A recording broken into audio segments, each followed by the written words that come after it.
mass murderers, spies, unrepentant killers, and hardened criminals.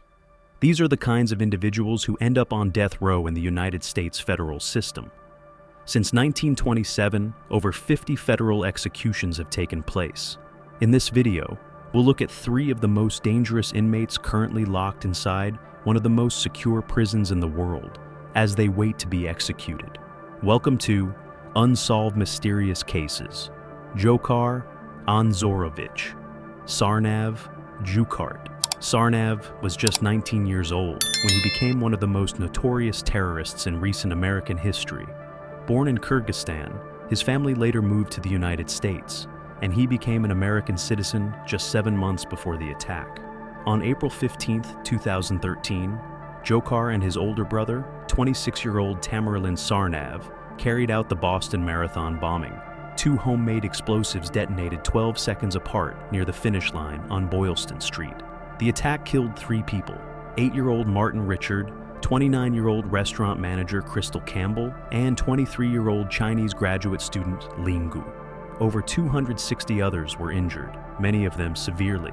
After the bombing, Dzhokhar returned to his university, where he was studying mechanical engineering. He appeared calm, went to the gym, and even attended parties. Some reports say that just 2 hours after the attack, he tweeted telling people in Boston to stay safe. Days later, the FBI released surveillance images of the suspects and asked the public to help identify them.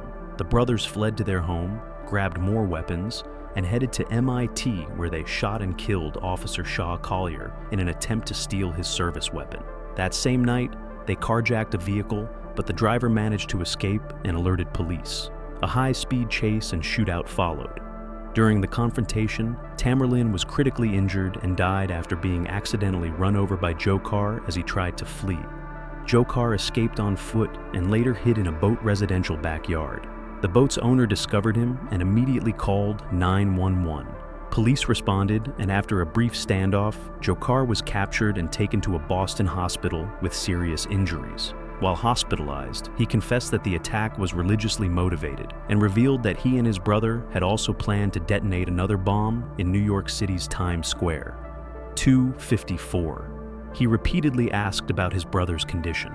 Dzhokhar was charged with 30 federal offenses, including using a weapon of mass destruction, resulting in death and malicious destruction of property. He pleaded not guilty to all charges. His trial began in January 2015, and on April 8th, he was found guilty on all counts. During the sentencing phase, jury recommended the death penalty for 6 of those charges.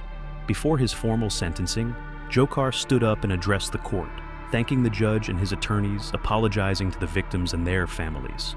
"I pray for your relief, your healing. I am sorry for the lives that I've taken, for the suffering that I've caused you, for the damage that I've done, irreparable damage." Despite this, many survivors and relatives of the victims asked that he be sentenced to life without parole, fearing the long appeals process would force them to relive that day repeatedly.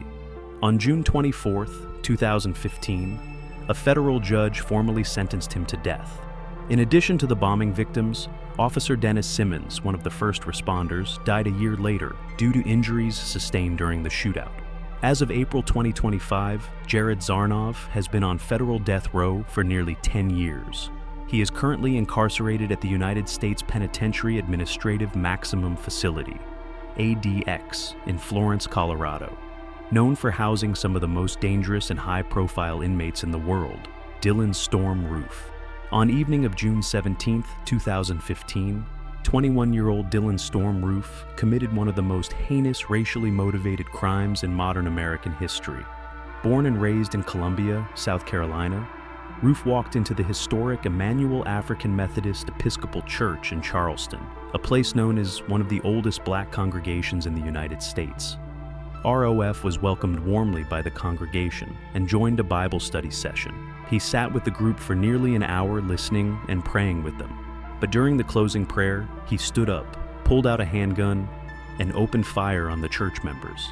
9 African-American individuals were murdered in cold blood, including the church's senior pastor and South Carolina State Senator, Clementa C. Pinckney. 3 others survived, though one was severely injured.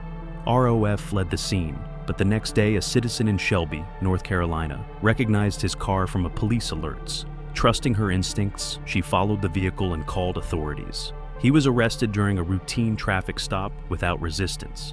Investigators later discovered that Roof had purchased the firearm used in attack with money received for his birthday. During his interrogation, he openly confessed, stating the attack was racially motivated and that he was driven by white supremacist beliefs. His phone and computer revealed that he had been in contact with other white nationalist groups and had visited extremist websites regularly.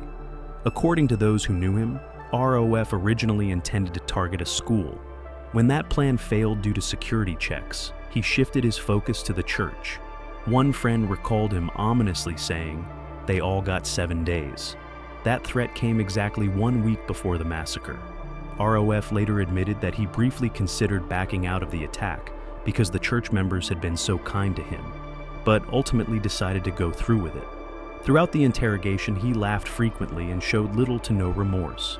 In December 2016, ROF was tried in federal court on 33 charges, including hate crimes resulting in death, obstruction of religion, and multiple firearm offenses.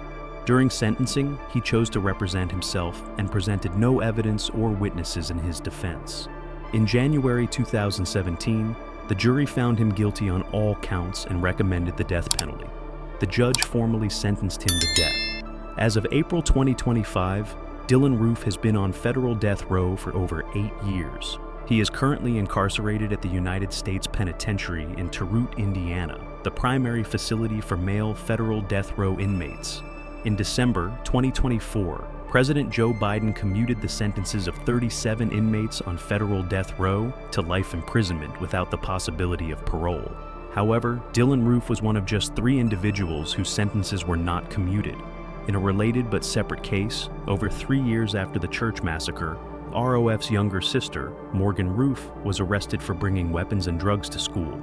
She was released on a $5,000 bond, with a judge ordering her to stay away from the school where incident occurred, AC Flora High School. Robert Gregory Bowers.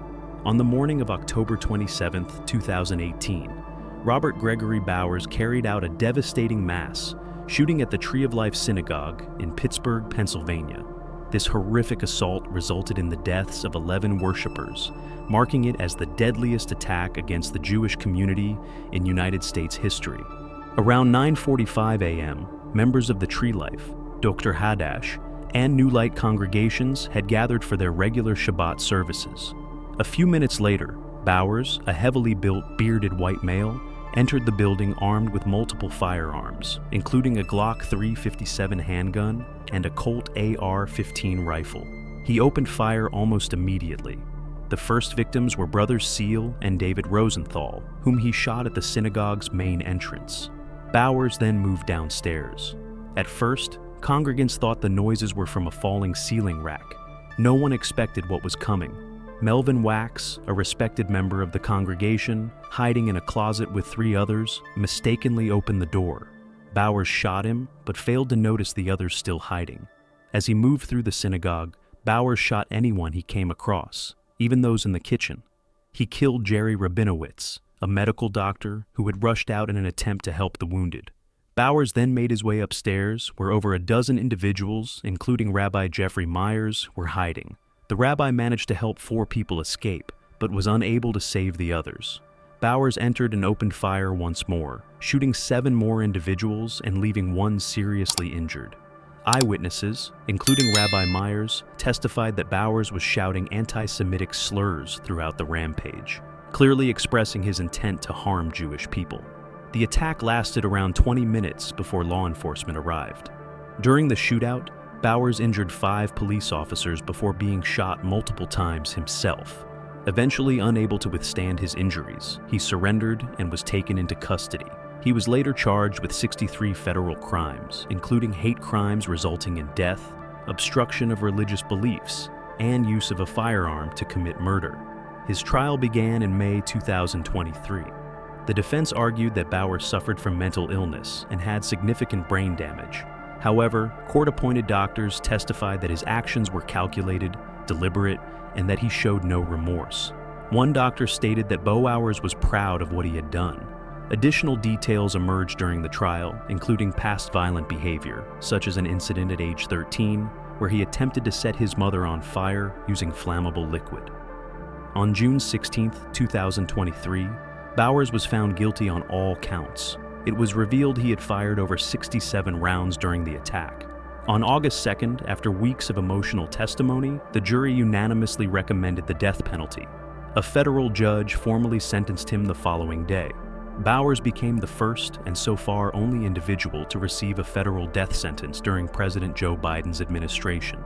As of April 2025, Robert Bowers has been on federal death row for 1 year and 8 months. He is currently housed at the United States Penitentiary in Terre Haute, Indiana, alongside other male inmates sentenced to death for federal crimes. Due to the complex nature of the federal appeals process, it's expected that many years will pass before an execution date is considered.